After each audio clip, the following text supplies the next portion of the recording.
¿Sabían que en el libro del Génesis hay un enigma que la mayoría de los lectores pasa por alto sin detenerse? El primer capítulo dice que Dios creó al hombre y a la mujer simultáneamente. El segundo capítulo, sin embargo, cuenta algo diferente. Dios creó a la mujer más tarde, a partir de la costilla del hombre dormido. Dos relatos sobre un mismo suceso, y entre ellos una evidente contradicción. ¿Quién era entonces esa mujer del primer capítulo, si en el segundo su lugar lo ocupará Eva? A lo largo de muchos siglos, esta contradicción ha generado preguntas, conjeturas y leyendas. Y de este intervalo, de esta grieta textual, surgió una de las figuras más enigmáticas de toda la historia de la religión y la mitología. El nombre de esta figura es Lilith. He aquí el primer enigma de nuestra investigación. Si Lilith es un producto de la fantasía de los intérpretes medievales, ¿por qué su imagen coincide con personajes demoníacos que existían en Sumeria más de 3000 años antes de que se escribiera el más temprano de los textos sobre ella que nos han llegado? ¿Por qué un nombre muy similar a Lilith aparece en el texto del profeta Isaías, un texto del siglo VIII a.C.?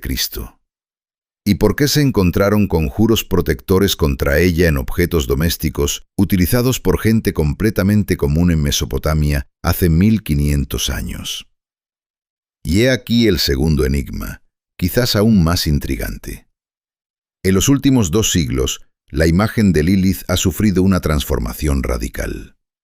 Esa misma figura que durante milenios fue representada como un demonio nocturno que amenazaba a los recién nacidos y a los hombres dormidos, en la cultura contemporánea se ha convertido en un símbolo de independencia. ¿Cómo ocurrió esto? ¿Qué había en esta imagen que resultó tan vital como para permitir que cada época modelara con ella algo completamente distinto? ¿Y cuál de las múltiples versiones de esta imagen es la más cercana a sus orígenes históricos? ¿Se puede siquiera hablar de una Lilith verdadera? ¿O estamos ante una simple serie de imágenes que recibieron el mismo nombre? Hoy llevaremos a cabo una investigación que abarcará 5000 años, desde los textos cuneiformes sumerios hasta los manuscritos judíos medievales, desde las copas de conjuro mesopotámicas hasta las páginas del Zohar. Desglosaremos cada capa de esta imagen por separado y veremos cómo se formó precisamente una de las figuras mitológicas más persistentes de la historia de la humanidad. Y trataremos de responder a una pregunta que parece histórica, pero que en realidad es una pregunta sobre la naturaleza del mito. ¿De dónde surge una imagen que sobrevive a todas las civilizaciones que la crearon? Empecemos por esa contradicción en el libro del Génesis que está en la base de toda esta historia. El primer capítulo del libro del Génesis contiene las siguientes palabras: Y creó Dios al hombre a su imagen, a imagen de Dios lo creó. Varón y hembra los creó. Génesis, capítulo 1, versículo 27. Aquí no hay detalles sobre el proceso. No hay mención de costillas, de sueño profundo, de secuencia. Simplemente, varón y hembra los creó. Simultáneamente, de un mismo material, según una misma imagen. El segundo capítulo del Génesis describe una historia completamente diferente. Dios sume a Adán en un sueño profundo, le toma una costilla, y de esa costilla crea a la mujer. Génesis, capítulo 2, versículos 21 y 22. Esta mujer es Eva. Es creada de una parte de Adán, después de él, a partir de él. Esta descripción la sitúa en una relación diferente con el hombre que la que se implica en el primer capítulo. La ciencia bíblica moderna ha prestado atención a esta contradicción desde hace tiempo. En círculos académicos existe la llamada hipótesis documentaria, una teoría según la cual el Pentateuco es un texto compilado a partir de varias fuentes más antiguas. Estas fuentes se designan convencionalmente con las letras J, E, D y P, por las iniciales de sus nombres convencionales: Yavista, Eloísta, Deuteronomista y Código Sacerdotal. Cada una de estas fuentes se creó en épocas diferentes, en contextos culturales distintos, con diferentes énfasis teológicos. Cuando los redactores las unieron en un texto único, algunas discrepancias entre las fuentes quedaron visibles, incluidos los 2 relatos diferentes sobre la creación del hombre. Según los partidarios de esta teoría, el primer relato de la creación El hexaemerón del primer capítulo del Génesis pertenece a la fuente sacerdotal y hace hincapié en el orden de la creación, su simetría y elevación. El segundo relato, en los capítulos 2 y 3, pertenece a la tradición yavista, más antigua, y está escrito en un lenguaje más concreto, más terrenal. Dios modela al hombre del polvo, planta un jardín, lleva a los animales ante Adán, le toma una costilla.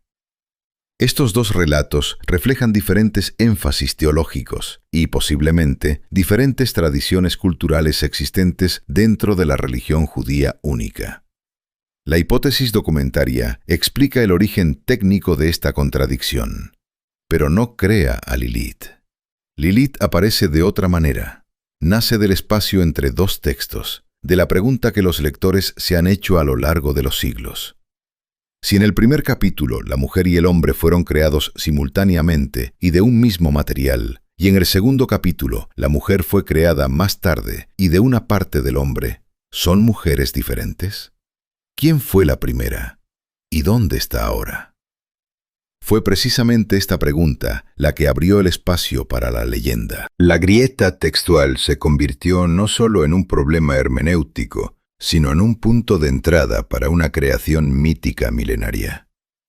Pero para entender de dónde surgió la imagen que llenó este espacio, debemos retroceder mucho más en la historia, hasta Mesopotamia, hasta la civilización que existió 3000 años antes de que se escribieran los primeros textos bíblicos. Sumeria. Mesopotamia meridional, territorio del actual Irak.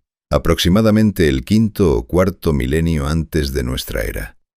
Aquí surgió una de las primeras civilizaciones escritas del mundo, con su propia astronomía, matemáticas, arquitectura y rica mitología.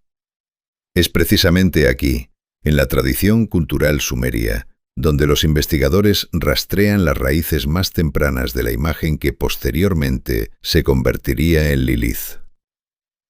En la lengua sumeria existía la palabra Lilu, y no era el nombre de un ser concreto, sino la denominación de toda una clase de espíritus demoníacos. Los Lilu estaban asociados con la noche, con el viento, con el elemento aéreo.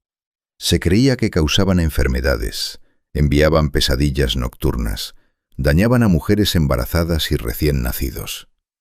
La propia palabra Lilu tiene en sumerio varios significados relacionados: noche, viento, espíritu. No es una figura biográfica con una historia concreta, es una categoría, una clase de seres peligrosos. La mera existencia de tal sistema dice mucho. Cuando una cultura crea una clasificación de demonios nocturnos, significa que el miedo cotidiano a la noche se ha convertido en objeto de una reflexión sistemática. Los sumerios no solo temían la oscuridad, sino que intentaban comprender qué se escondía exactamente en ella, cuáles eran sus propiedades y cómo interactuar con ello. Era una forma temprana de demonología, un intento de crear un mapa del mundo invisible de las amenazas. Una de las fuentes escritas más antiguas en las que se menciona algo parecido a Lilith es el texto sumerio Inanna y el árbol Ulupu, datado aproximadamente en el 3er milenio antes de Cristo. Inanna, la diosa del amor y la guerra, una de las figuras centrales del panteón sumerio, encuentra un árbol arrancado de raíz por una crecida del Éufrates y lo trasplanta a su jardín. Quiere hacer con él un trono y un lecho, pero el árbol se convierte en hogar de 3 huéspedes indeseados. Una serpiente se instala en las raíces. El pájaro Anzu hace un nido en las ramas, y un cierto ser, que en el texto se llama doncella oscura, ocupa el tronco. Los investigadores han debatido durante mucho tiempo si este ser es o no un prototipo de Lilith. Hay base para la comparación. En algunas traducciones de la palabra sumeria que designa a esta doncella oscura, se utiliza la palabra Lilith o Lilitu. Sin embargo, varios investigadores modernos advierten: tal identificación podría ser un error de traducción, una proyección de imágenes posteriores sobre un texto anterior. No obstante, este episodio se menciona regularmente en las discusiones sobre el origen de Lilith como un posible punto de partida. Cuando el héroe Gilgamesh acude en ayuda de Inanna, mata a la serpiente, ahuyenta al pájaro Y entonces la doncella oscura también abandona el árbol y se va al desierto. Su expulsión no es una ejecución ni una destrucción, simplemente una partida. En este texto, ella aún no es un demonio temible ni la primera esposa de Adán. Es simplemente una habitante indeseada a la que se echa. Observen la simbología del árbol. Los 3 huéspedes indeseados ocupan 3 partes diferentes: raíces, ramas, tronco. La serpiente abajo, el pájaro arriba, la doncella oscura en medio. Es la estructura vertical del cosmos en la imagen de un árbol, el mundo subterráneo, el cielo y la tierra entre ambos. Cada uno de los 3 huéspedes ocupa su lugar en este esquema cosmológico. Y Gilgamesh, el héroe de la civilización, expulsa a los 3, liberando el árbol para el uso humano. Es una metáfora del establecimiento del orden humano en lugar del caos natural, un motivo que se repetirá en las tradiciones mitológicas de muchos pueblos.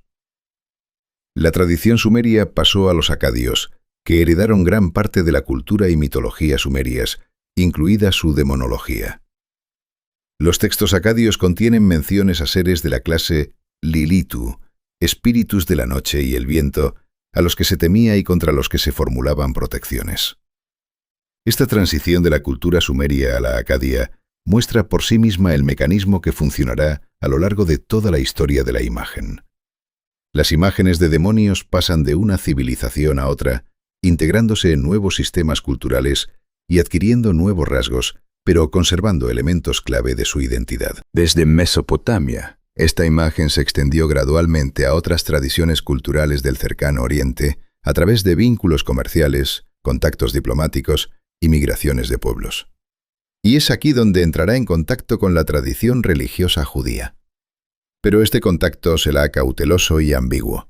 La tradición judía no se limita a tomar prestada la imagen, sino que la filtra a través de su sistema monoteísta, integrándola en él bajo condiciones especiales. La Biblia hebrea, el Antiguo Testamento, menciona algo que podría estar relacionado con Lilith solo una vez. Es un versículo del libro del profeta Isaías, capítulo 34, versículo 14. En el texto hebreo original aparece la palabra Lilith, empleada junto a otras criaturas nocturnas que habitan la tierra desolada. El contexto de este pasaje es importante. El capítulo 34 de Isaías es una profecía sobre el juicio contra Edom, un pueblo hostil a Israel. La tierra sobre la que ha pasado este juicio se convierte en un páramo quemado. Arderá y su humo subirá eternamente. Generación tras generación, la tierra quedará desolada. ¿Y qué habita exactamente este desierto? El profeta enumera: el pelícano y el erizo se adueñarán de ella. El búho y el cuervo se establecerán en ella. Se tenderá sobre ella el cordel de la desolación. Chacales y avestruces, criaturas nocturnas. Y entre estos seres, Lilith.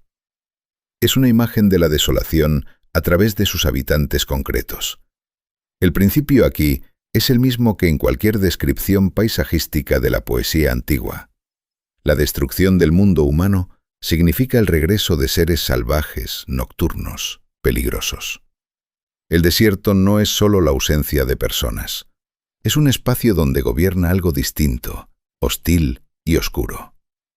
En la traducción de la Biblia sinodal, esta palabra se traduce como fantasma nocturno. La versión griega antigua de la Biblia, la Septuaginta, la traduce como onocentauro, literalmente ser con cuerpo de asno.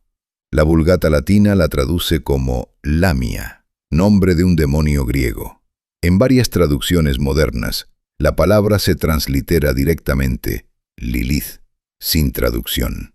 Una de las traducciones al inglés la vierte como screech owl, lechuza chillona. Otra como night monster, monstruo nocturno. Esta disparidad en las traducciones es en sí misma elocuente. Los traductores de diferentes épocas no pudieron ponerse de acuerdo sobre qué designaba exactamente esta palabra, porque su significado en el texto hebreo antiguo ya era ambiguo para sus contemporáneos. ¿Es el nombre de una figura demoníaca concreta? la denominación de una clase de seres nocturnos, una designación poética de un ave nocturna. Ninguna de estas interpretaciones es indiscutible. Lo que es importante señalar aquí, incluso si aceptamos que este versículo de Isaías realmente menciona a esa misma Lilith, ella no aparece en él como la primera esposa de Adán, ni como un demonio con una biografía concreta. Ella es una de las criaturas nocturnas que habitan en el desierto. Es una imagen de la noche, del peligro, de la desolación, nada más. La siguiente fuente documental en el tiempo relacionada con la figura de Lilith son los textos de Qumran, conocidos como los rollos del Mar Muerto. Se datan aproximadamente en el siglo II a.C. al siglo I después de Cristo. Uno de los textos, denominado Himno del Sabio o Canto del Sabio, describe varios espíritus malignos y demonios contra los cuales dirige sus palabras el narrador. Entre estas criaturas está Lilith. Aquí ya está incluida en una lista demonológica concreta, situada junto a otros espíritus malévolos. Es importante comprender qué representaban los textos de Qumran. Los rollos del Mar Muerto fueron descubiertos en 1947 en cuevas cerca de Qumran, a orillas del Mar Muerto. Fue uno de los hallazgos arqueológicos más importantes del siglo XX. Los textos fueron escritos por una comunidad judía, presumiblemente los esenios, y abarcan aproximadamente desde el siglo III a.C. hasta el siglo I después de Cristo. Nos mostraron una sección de la vida religiosa judía en la época entre el Antiguo y el Nuevo Testamento, un periodo cuya documentación anterior era relativamente escasa. El hecho de que Lilith aparezca en los textos de Qumran como un demonio nombrado, integrado en un sistema que se le opone mediante un conjuro, es un testimonio importante. Muestra que para la época inmediatamente anterior a la cristiana, la figura de Lilith ya era parte de la práctica religiosa judía viva. No solo el ave nocturna de Isaías, sino un personaje activo, nombrado, peligroso, con el que había que saber tratar. Un fragmento de este texto dice así: «Y yo, el Maestro, proclamo la grandeza de su belleza, para aterrar y espantar a todos los espíritus de los ángeles destructores, a los espíritus impuros, a los demonios, a Lilith, a los aulladores y a los gemidores». Esta enumeración muestra que para cuando fueron creados los textos de Qumran, Lilith ya estaba integrada en la demonología judía como una figura concreta. No solo un ave nocturna ni una simple imagen atmosférica, sino un demonio nombrado, ocupando un lugar definido en la jerarquía de seres malignos. Paralelamente a esto, en la tradición judía se desarrolló una práctica que elocuentemente demuestra cuán real era el miedo a Lilith en la vida cotidiana. Son los amuletos y los cuencos de conjuro. Los cuencos de conjuro estaban ampliamente difundidos en Mesopotamia aproximadamente entre los siglos V y VII a VIII después de Cristo. Son cuencos de cerámica con inscripciones en arameo. Las inscripciones contenían conjuros destinados a proteger la casa y a sus habitantes de demonios. Y en primer lugar, de Lilith. Los cuencos se enterraban boca abajo bajo el umbral de la casa o en sus esquinas. Se suponía que así los espíritus malignos quedaban atrapados en el cuenco y no podían dañar a quienes vivían en la casa. Los textos en los cuencos generalmente se dirigían a demonios específicos por su nombre y contenían fórmulas de exorcismo. Algunos incluyen detalles biográficos sobre Lilith, por ejemplo, mencionando su relación con los niños y las mujeres embarazadas. La existencia de estos objetos es un testimonio valioso. Muestra que la figura de Lilith no era solo una abstracción literaria o teológica. Vivía en la religiosidad práctica de la gente común, que se sentía lo suficientemente vulnerable ante este ser como para recurrir a medios mágicos de protección. Esto no es una discusión académica. Es un miedo convertido en parte de la vida cotidiana. El Talmud babilónico, cuya compilación se completó aproximadamente en los siglos VI a VII después de Cristo, contiene varias menciones de Lilith.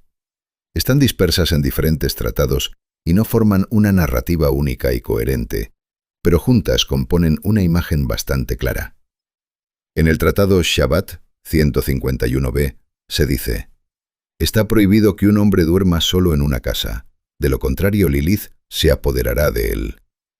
Esta es una advertencia sobre un peligro concreto: la soledad, la vulnerabilidad, la noche y Lilith, que aprovecha esta debilidad.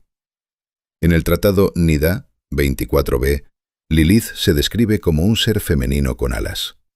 En el Tratado Eruvin se menciona su cabello, largo, suelto.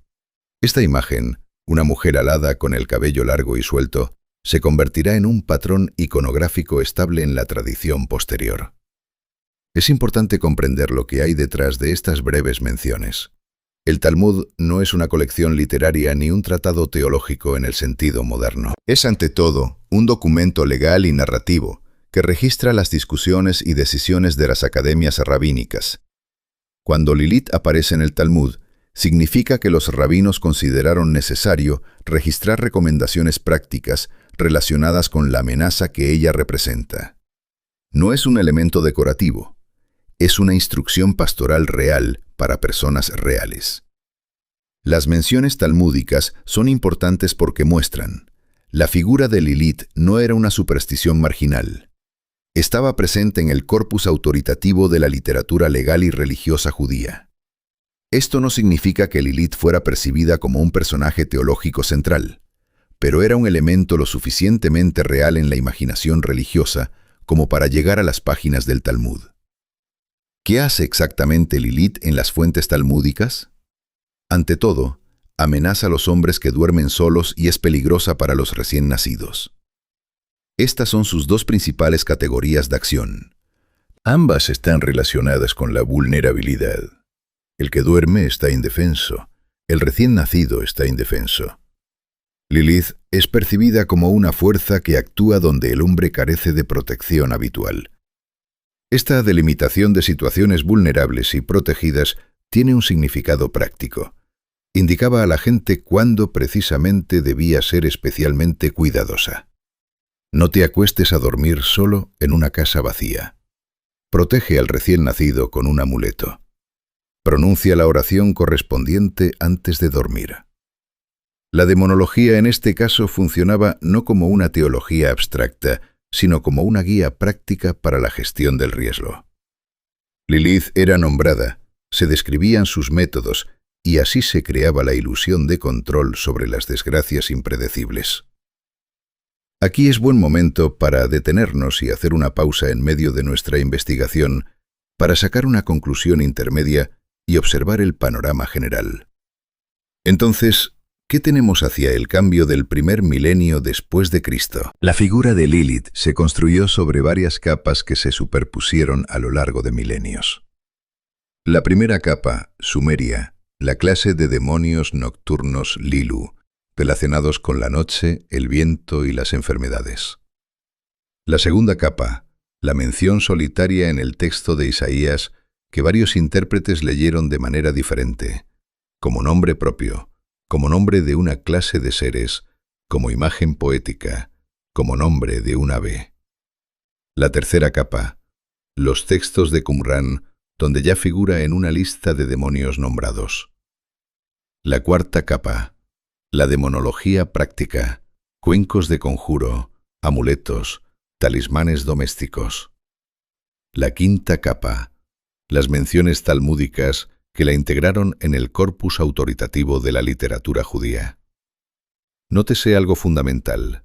En ninguna de estas fuentes Lilith es la primera esposa de Adán, ni en los textos sumerios, ni en Isaías, ni en Qumran, ni en el Talmud. La historia de que fue esposa de Adán antes que Eva aún no está escrita. Aparecerá solo en el alfabeto de Ben Sira, un texto compuesto aproximadamente entre los siglos 7 y 10 después de Cristo. Esto significa que la versión más popular de la historia de Lilith, la que la mayoría de la gente ha escuchado, es relativamente tardía.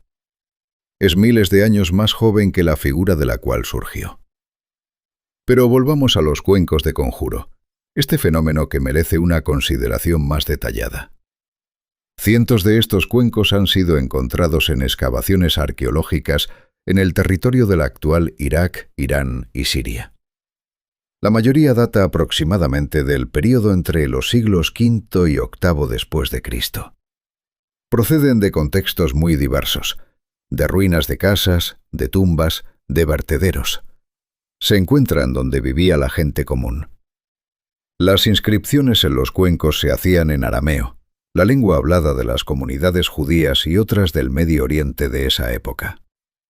Contenían conjuros dirigidos contra demonios concretos. Muchos se dirigen directamente a Lilith, a veces nombrándola, a veces describiéndola como Lilith, que daña a los hombres, o Lilith, que mata a los recién nacidos. Es interesante que algunos cuencos contienen no solo conjuros, sino también una especie de contratos con Lilith, similar a lo que se describe en el alfabeto de Ben Sira. En ellos Lilith es formalmente atada y se obliga a no dañar a los habitantes de esa casa. Algunos textos incluyen descripciones extensas de Lilith, su apariencia, sus acciones, sus debilidades. No son solo fórmulas protectoras utilitarias, son testimonio de que la figura de Lilith era viva, concreta y detalladamente elaborada en la imaginación de la gente. Los cuencos de conjuro nos revelan una vida religiosa que la literatura oficial no siempre refleja. Esto no es lo que los rabinos discutían en las academias. Es lo que las familias reales enterraban bajo el umbral de su casa para proteger a sus hijos. Es la fe popular, la magia práctica, el miedo a la noche expresado en una acción ritual concreta. Y este miedo estaba dirigido principalmente contra Lilith. La narrativa más detallada e influyente sobre Lilith, como la primera esposa de Adán, se encuentra en un texto judío medieval conocido como el alfabeto de Ben Sira. Se data aproximadamente entre los siglos 7 y 10 después de Cristo. La fecha exacta es desconocida y entre los investigadores continúan los debates. El nombre del texto hace referencia al sabio Ben Sira, que vivió en el siglo II a.C. y escribió el libro de Sirácida, uno de los llamados libros deuterocanónicos. Sin embargo, el alfabeto de Ben Sira es una obra mucho más tardía que solo atribuye sus historias a la tradición de este sabio. Es uno de los textos más extraños de la literatura judía medieval, una colección de razonamientos, anécdotas e historias presentadas en forma de diálogo entre un niño sabio, hijo del propio Ben Sira, y el rey Nabucodonosor. El texto se distingue por un tono irónico sarcástico, lo que ha llevado a varios investigadores a considerar que es en cierto sentido una obra paródica o didáctica y no un tratado piadoso. Algunos estudiosos lo ven como un ejemplo temprano medieval de la creatividad popular judía, con una actitud ligeramente irónica hacia temas religiosos serios. Es precisamente en el alfabeto de Ben Sira donde se encuentra la primera narrativa desarrollada sobre que Lilith fue creada simultáneamente con Adán, de la misma tierra que él. Y es aquí donde por primera vez se describe detalladamente el conflicto entre ellos. La esencia del conflicto, tal como se expone en el texto, es la siguiente. Lilith y Adán fueron creados simultáneamente de un mismo material, la tierra. Esto implicaba su igualdad. Sin embargo, surgió entre ellos una disputa sobre quién de ellos debía ocupar la posición inferior en las relaciones conyugales. Adán insistía en que era Lilith quien debía someterse. Lilith se negaba, señalando que eran iguales por origen. Ella decía, ¿por qué yo debo yacer debajo? Pues ambos somos iguales, ya que ambos fuimos creados del polvo. Adán no estuvo de acuerdo. La disputa llegó a un punto muerto. Entonces Lilith pronunció el nombre secreto de Dios. En la tradición judía, esto se percibía como una acción sobrenatural que otorgaba un poder especial. Y voló lejos del Edén. La pronunciación del nombre impronunciable de Dios era en la tradición judía un acto de especial significado. Violaba un tabú religioso importantísimo y al mismo tiempo habría acceso a un poder sobrenatural. Precisamente a través de esta acción Lilith abandonó el paraíso. Dios envió tras ella a 3 ángeles, Senoi, Sanseñi y Samanyelov. La encontraron en el Mar Rojo y le exigieron que regresara. Ella se negó. Los ángeles amenazaron con un castigo. Cada día morirían cientos de sus hijos. Lilith respondió aceptando un compromiso. No dañaría a los niños si junto a ellos hubiera amuletos con los nombres de estos 3 ángeles. Según otra versión del mismo texto, su pacto con los ángeles se extiende también a los niños varones hasta el 8º día de vida y a las niñas hasta el 20º día. Observe cómo está construido este relato. Lilith no se sometió, se marchó. No fue derrotada, firmó un pacto. Esta no es una historia sobre la destrucción del mal, sino sobre su limitación y control. Precisamente por eso este relato resultó funcionalmente útil para la tradición religiosa. No solo describía el peligro, sino también indicaba un modo de protegerse de él. Los amuletos con los nombres de los 3 ángeles, Senoi, San Senoi y Samangelov, realmente existieron en la tradición judía. Se utilizaban para proteger a los recién nacidos y a las mujeres durante el parto. El relato en el alfabeto de Ben Sira daba a esta práctica una fundamentación mitológica. La historia de Lilith explicaba por qué se necesitaba precisamente este conjuro, precisamente con estos nombres, precisamente en este contexto. El mito y el ritual estaban directamente relacionados. Numerosos investigadores señalan la provocación de este texto. Algunos consideran que el alfabeto de Ben Sira no fue escrito como una enseñanza piadosa, sino que más bien representaba una especie de parodia o crítica de las normas sociales contemporáneas al autor. Si esto es así, entonces la historia de Lilith en él puede ser interpretada como un comentario sobre las relaciones entre los sexos, pero tal interpretación sigue siendo discutida y no es generalmente aceptada en la literatura académica. Después del alfabeto de Ben Sira, la imagen de Lilith comienza a desarrollarse en dirección hacia la mística cabalística.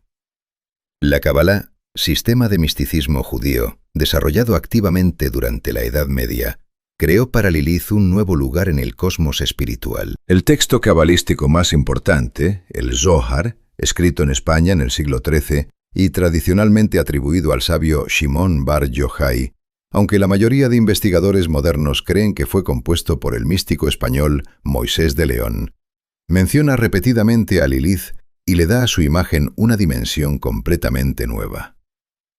El Zohar es uno de los textos centrales del misticismo judío.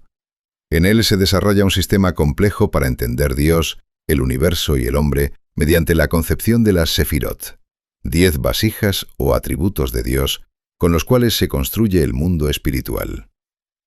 En este sistema, cada aspecto de la realidad tiene su correspondencia mística. El mal, en particular, se entiende no como una fuerza independiente, igual a Dios, sino como una oscura facción parasitaria de la realidad, las klipot, cáscaras, que rodean y ocultan la luz divina. En este sistema, Lilith ocupa un lugar especial. Se describe como un ser que lidera fuerzas demoníacas, en particular, aquellas que amenazan a las personas durante la noche y causan daño a los niños. En varios pasajes del Zohar se presenta como la esposa de Samael, un ser demoníaco que personifica el principio del mal. Esta unión se describe como una parodia oscura o antítesis de la unión entre el principio masculino y femenino en el mundo divino. Es importante entender qué significaba este lugar en el sistema cabalístico. Lilith aquí no era simplemente un espíritu maligno que atacaba a las personas. Se transformó en la personificación de un determinado principio metafísico, el principio de una feminidad caótica y destructiva que se opone al orden divino. Se entendió como la correspondencia oscura de la Shekinah, la presencia divina, que en la Kabbalah tiene rasgos femeninos. Esta elevación de Lilith al nivel de símbolo cosmológico significaba que su imagen ahora llevaba una carga significativa mucho mayor que simplemente un demonio nocturno peligroso. Se convirtió en la personificación de una determinada comprensión del mal, del desorden y de la oscuridad. Un mal que no es independiente, pero que en el sistema cabalístico tiene un rol determinado en la estructura espiritual del universo. En el Zohar también se desarrolla la idea que Lilith actúa principalmente mediante la seducción. Aparece a los hombres en sueños, les induce a la tentación, roba su semen, del cual engendra hijos demoníacos. Este motivo está relacionado con representaciones más amplias sobre las pesadillas y fenómenos nocturnos involuntarios que en las culturas tradicionales frecuentemente se atribuían a intervención demoníaca. La Lilith cabalística es, por tanto, resultado de un proceso largo y de múltiples etapas de transformación de la imagen, desde un espíritu nocturno del viento hasta un demonio nombrado, desde un demonio nombrado hasta un personaje biográfico y finalmente hasta un símbolo en un complejo sistema místico. Cada uno de estos pasos añadió nuevos estratos de significado a la imagen, sin cancelar los anteriores.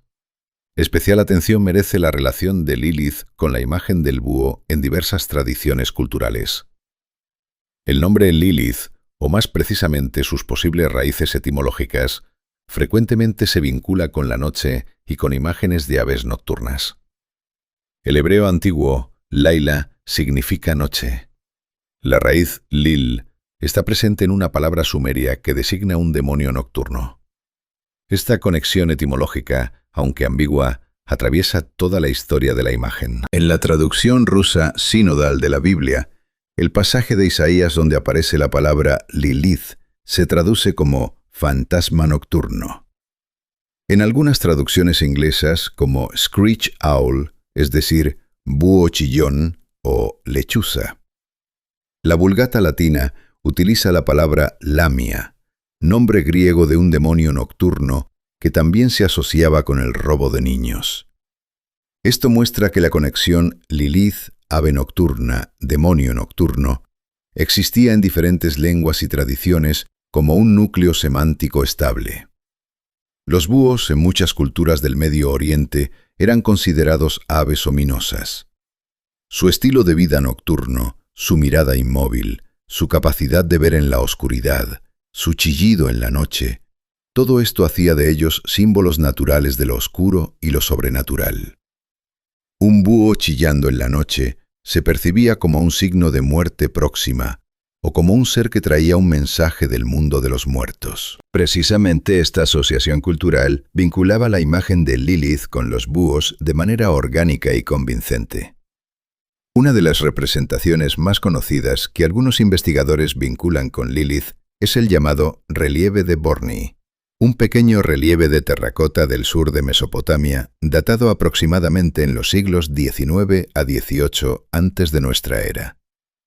En él se representa una figura femenina alada con garras de búho o de ave rapaz en lugar de pies, que está parada sobre dos búhos.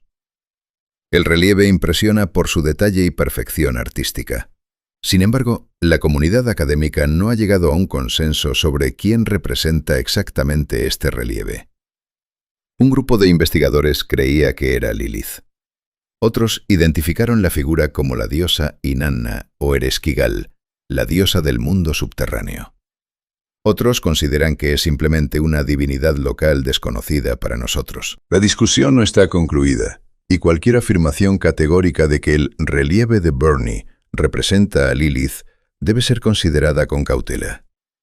Sin embargo, incluso si esta representación no es un retrato de Lilith en sentido estricto, refleja una cultura en la cual la imagen de un demonio femenino nocturno alado con garras de ave, parado sobre búhos, era comprendida y significativa. Esta es la misma cultura de la cual surgieron los demonios sumerios Lilu. Y precisamente esta imagen visual, alas, garras, búhos, noche, se convertirá en un patrón iconográfico estable para las representaciones de Lilith en épocas posteriores. En el arte judío medieval y en la iconografía occidental posterior, Lilith se representa con alas y garras de ave, frecuentemente rodeada de búhos o parada sobre ellos. Esta imagen visual reproduce la lógica establecida ya en la cultura sumeria. Ave nocturna, demonio nocturno, mujer alada oscura. Todo esto son variantes de un mismo arquetipo de imagen que vincula la feminidad con el peligro nocturno. Ahora concentremos nuestra atención en la pregunta que está en la base de toda esta historia. ¿Qué precisamente en esta imagen resultó tan persistente? Lilith ha recorrido un camino de 5000 años, desde los espíritus demoníacos del viento sumerios hasta la cultura moderna. En este camino, la imagen cambió de forma múltiples veces, desde una clase de seres sin nombre hasta un demonio concreto, desde un demonio hasta un personaje con biografía, desde un personaje biográfico hasta un símbolo cabalístico, desde un símbolo cabalístico hasta una emblemática de independencia. Y en cada una de estas formas resultó vivo y relevante para su audiencia. Una de las respuestas a la pregunta sobre la persistencia de esta imagen consiste en lo siguiente. Lilith personifica temores concretos, muy humanos. El temor a la noche, universal y antiguo. El temor por la vida de los recién nacidos, no menos universal. El temor por la vulnerabilidad de la persona que duerme, cuando la conciencia está desactivada y el cuerpo indefenso. Todos estos temores son reales y existieron en todas las culturas y épocas. Una imagen que personifica estos temores les da nombre y forma, y así los hace un poco más manejables. Este es uno de los mecanismos fundamentales del pensamiento mitológico: dar nombre al temor. Se puede escribir un conjuro contra Lilith. No se puede escribir un conjuro contra la muerte de un niño en general. Nombrando la amenaza, se puede intentar negociar con ella, o ahuyentarla, o al menos sentir que se ha hecho algo. Lilith daba a las personas esa posibilidad. Otra respuesta está relacionada con ese rol específico que Lilith ocupó en el alfabeto de Ben Sira. Es un ser que se marchó por sí mismo, no expulsado por un pecado concreto, no derrotado. Simplemente se marchó porque rechazó someterse.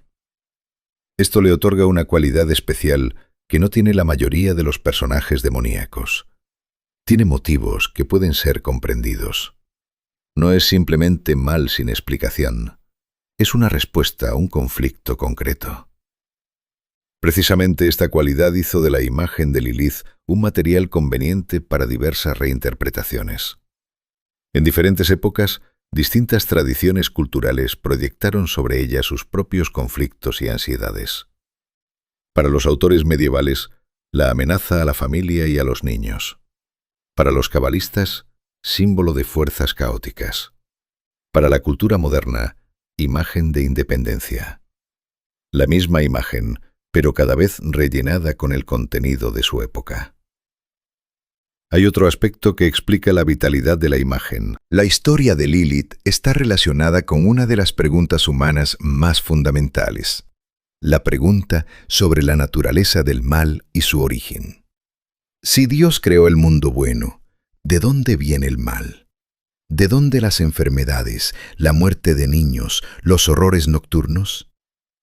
Lilith daba a esta pregunta una respuesta que no requería una acusación directa a Dios. El mal llegó mediante un ser que eligió por sí mismo marcharse. Eligió por sí mismo el camino oscuro. Esto resolvía el problema teológico y simultáneamente daba una imagen de una fuente concreta de infortunios. Este mecanismo no es único para Lilith. Funciona en toda la demonología de cualquier cultura. Pero en el caso de Lilith está reforzado por una biografía concreta. Tiene una historia.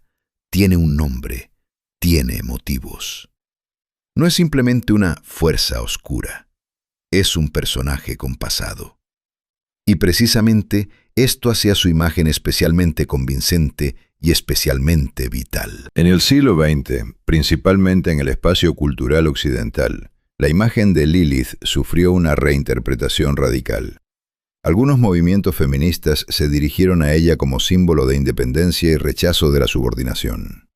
En esta perspectiva, la marcha de Lilith del Edén se interpreta no como pecado ni como apostasía demoníaca, sino como un acto de autodeterminación.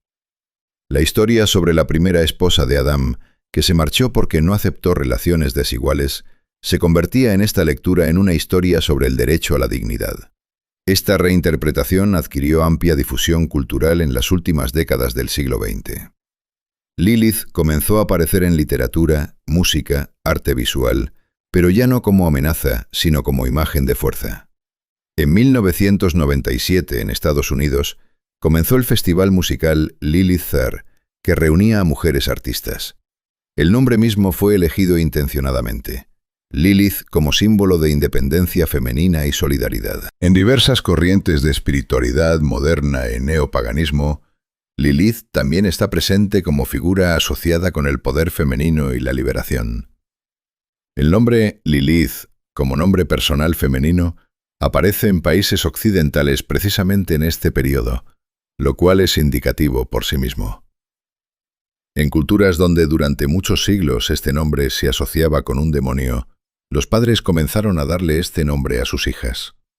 Este cambio radical es testimonio de cuán completamente la imagen fue reinterpretada.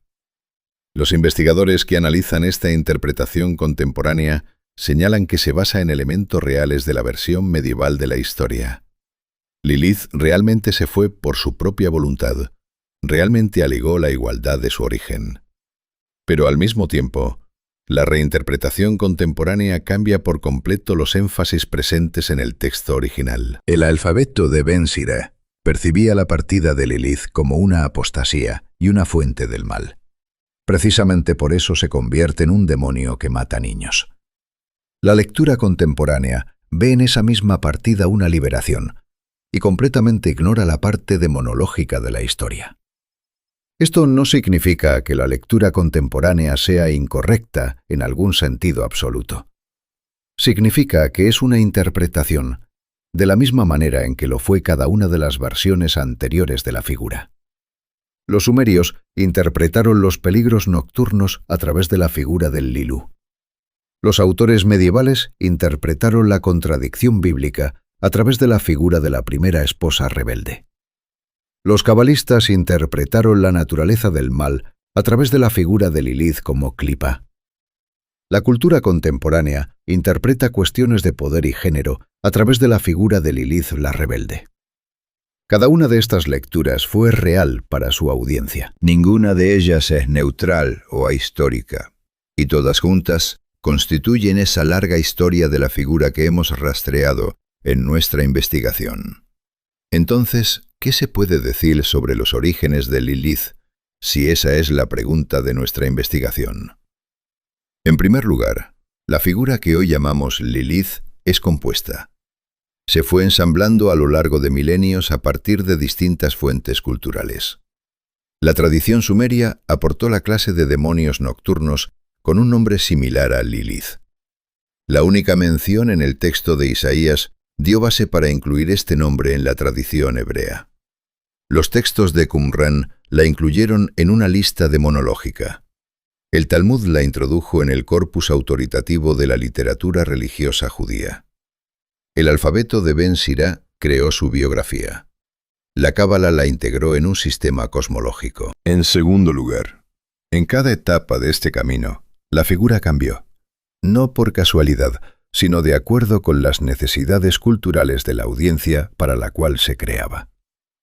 El miedo a las enfermedades nocturnas en Sumeria, el miedo por los recién nacidos en el judaísmo tardío de la antigüedad, la búsqueda de una explicación sistemática del mal en la Cábala. En tercer lugar, lo que parece un solo personaje con una larga historia, al examinarlo de cerca, resulta ser una serie de figuras conectadas por un nombre común, pero no necesariamente por una esencia común. A la Lilith de los textos sumerios y la Lilith del Zohar las separan no solo el tiempo, sino también una diferencia fundamental en función, significado y contexto. Esto en sí mismo es una lección importante, no solo sobre Lilith, sino sobre la naturaleza de las figuras mitológicas en general. No nacen de una vez y para siempre en un solo lugar. Se forman gradualmente, a partir de muchas fuentes, en respuesta a las cambiantes necesidades humanas. Y continúan cambiando, mientras la tradición cultural que las porta siga viva. Resumamos nuestra investigación. La historia de la figura de Lilith comienza presumiblemente en Sumeria, en la clase de seres demoníacos nocturnos asociados con el viento, la noche y las enfermedades. Esta misma asociación reflejaba una experiencia muy concreta: los peligros nocturnos, las enfermedades repentinas, las muertes inexplicables, especialmente de niños. El nombre de esta clase de demonios, Lilu, posiblemente se convirtió en la base para la figura posterior. Un posible rastro de esta figura se conservó en el único versículo del libro del profeta Isaías, donde la palabra Lilith aparece junto a criaturas nocturnas que habitan en la tierra devastada. Diferentes traductores leyeron esta palabra de distintas maneras, lo que indica que su significado exacto ya entonces no era del todo claro. En los textos de Qumrán, Lilith aparece como un demonio nombrado, incluido en una lista de espíritus malignos. En el Talmud babilónico advierte sobre el peligro para hombres solos que duermen y para recién nacidos. Los cuencos de encantamiento de Mesopotamia atestiguan que el miedo hacia ella vivía en la experiencia cotidiana de la gente común, no como una categoría teológica abstracta, sino como una amenaza real contra la que se luchaba con medios rituales concretos. El primer relato biográfico detallado sobre Lilith como la primera esposa de Adán se encuentra en el alfabeto de Ben Sirá, un texto datado aproximadamente entre los siglos 7 y 10 después de Cristo. Es aquí donde aparece la historia de la creación de Lilith de la misma tierra que Adán, su conflicto con Adán por la igualdad, la pronunciación del nombre secreto de Dios, la huida del Edén y el pacto con los 3 ángeles. Este relato estaba funcionalmente vinculado a una práctica religiosa real: el uso de amuletos con los nombres de los 3 ángeles para proteger a los recién nacidos. En los textos cabalísticos, principalmente en el Zohar del siglo XIII, Lilith obtiene un lugar en la cosmología mística como símbolo de las fuerzas caóticas que se oponen al orden divino. Se convierte en parte de un sistema más amplio que describe la naturaleza del mal y adquiere rasgos que van mucho más allá de la simple demonología. En la cultura contemporánea, la figura de Lilith es objeto de una reinterpretación que cambia los énfasis establecidos en las fuentes medievales. Este fenómeno es interesante en sí mismo como ejemplo de cómo las figuras mitológicas continúan viviendo y cambiando en el mundo moderno. La principal conclusión de nuestra investigación es la siguiente. La figura que llamamos Lilith no es un personaje único, homogéneo, existente desde el principio de los tiempos. Es una serie de figuras diferentes que recibieron el mismo nombre o nombres similares en distintas tradiciones culturales en diferentes épocas. Los Lilu sumerios, la Lilith bíblica en Isaías, la Lilith de Qumrán, la Lilith talmúdica, la primera esposa de Adán medieval, el símbolo cabalístico del caos, son figuras distintas, conectadas por ciertos elementos comunes, pero no idénticas entre sí. La pregunta sobre la Lilith real, sobre cuál de estas figuras es la original y auténtica, en este sentido es incorrecta. No existe una única Lilith real, oculta tras todos estos estratos. Existe una serie de construcciones culturales, cada una de las cuales fue real para su audiencia y su tiempo. Entonces, ¿qué explica la persistencia de esta figura a lo largo de milenios? ¿Por qué no desapareció como desaparecieron muchas otras figuras mitológicas? La respuesta, al parecer, está relacionada con que esta figura tocaba algo fundamentalmente humano: el miedo a la noche, el miedo a la muerte de los niños, la ansiedad ante lo desconocido que se oculta en la oscuridad. Estos no son miedos históricos, son miedos humanos que han existido siempre y existen ahora. Una figura que personifica estos miedos y les da un nombre tiene la oportunidad de una larga vida. Hay otro aspecto importante que mencionar. La historia de Lilith se desarrolló en la intersección de varias culturas diferentes: sumeria, acadia, hebrea, aramea, medieval europea. Cada uno de estos contextos culturales aportó algo propio a la figura. Los sumerios le dieron raíces en la capa más antigua de la demonología humana. La tradición hebrea le dio una conexión con el texto bíblico y, por tanto, con los miles de millones de lectores que han leído la Biblia a lo largo de milenios. La cábala medieval le dio un lugar en la filosofía religiosa sistemática. Cada una de estas contribuciones fue necesaria para que la figura llegara hasta nuestros días. Esto nos recuerda que la cultura nunca crea sus figuras en aislamiento. Los mitos viajan, cruzan fronteras junto con comerciantes, soldados, refugiados, traductores. cambian en el camino, pero no se pierden. La historia de Lilith es la historia de cómo una figura viajó desde Sumeria a través de todo el Mediterráneo y el cercano Oriente, cambió de idiomas y contextos, acumuló nuevos significados y aún así permaneció reconocible. Además, la historia de Lilith en el alfabeto de Ben Sira añadió a esta figura una cualidad especial. Tiene motivos que se pueden comprender. No se fue por maldad ni porque la derrotaran. Se fue porque no estuvo de acuerdo. Esto hace que su figura sea más compleja que la de un demonio común, y precisamente esta complejidad permitió que diferentes épocas encontraran en ella distintos significados. En última instancia, la historia de Lilith es la historia de cómo la humanidad crea figuras para sus miedos y sus preguntas. Figuras que sobreviven a las civilizaciones que las crearon, que cambian sin morir, que en cada época hablan a las personas en su propio idioma, aunque el nombre siga siendo el mismo. Esto no es una excepción a la regla, es la regla misma. Las figuras mitológicas más persistentes poseen precisamente esta flexibilidad, esta capacidad de albergar nuevo contenido sin perder reconocibilidad. El enigma con el que comenzamos, ¿quién era la mujer mencionada en el primer capítulo del Génesis si la mujer del segundo capítulo es Eva? Permanece abierto desde el punto de vista textual. La mayoría de los investigadores bíblicos contemporáneos explica esta aparente contradicción por la fusión de diferentes fuentes literarias durante la creación del texto del Pentateuco, y no por la existencia de dos mujeres diferentes. Pero precisamente esta contradicción, este espacio en blanco en el texto, dio vida a una figura que resultó ser sorprendentemente resistente. La brecha textual se convirtió en un portal, y a través de él entró Lilith en la historia. 5000 años. Desde los espíritus nocturnos sumerios hasta los cuencos de encantamiento de Mesopotamia. Desde el único versículo en el libro de Isaías hasta el relato detallado en la literatura judía medieval. Desde la cosmología cabalística hasta la cultura contemporánea. A lo largo de todo este camino, la figura de Lilith permaneció viva, porque tocaba algo perdurable en la experiencia humana. El miedo a la noche, el misterio de la muerte, las preguntas sobre lo que se oculta en la oscuridad más allá del umbral del hogar. Diferentes épocas dieron diferentes respuestas, utilizando la misma figura. Y en eso radica la naturaleza del mito perdurable. El nombre permanece. La historia continúa.